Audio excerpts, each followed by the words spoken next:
Hi, I'm Holly Jackson from Wright State University in Dayton, Ohio, and I picked Harry Potter and the Sorcerer's Stone.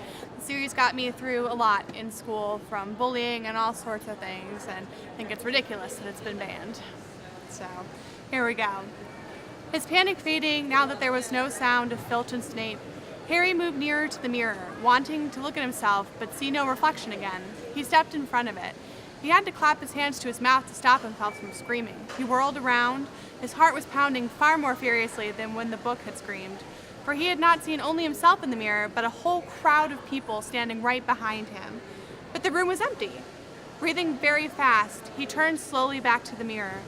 There he was, reflected in it, white and scared looking, and there, reflected behind him, were at least 10 others. Harry looked over his shoulder, but still no one was there. Or were they all invisible too? Was he in fact in a room full of invisible people, and this mirror's trick was that it reflected them, invisible or not? He looked in the mirror again. A woman standing right behind him, right behind his reflection, was smiling at him and waving. He reached out a hand and felt the air behind him. If she was really there, he'd touch her. Their reflections were so close together, but he felt only air. She and the others existed only in the mirror.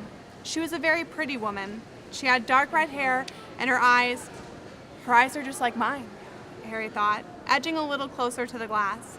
Bright green, exactly the same shape, but then he noticed that she was crying. Smiling, but crying at the same time. The tall, thin, black-haired man standing next to her put his arm around her.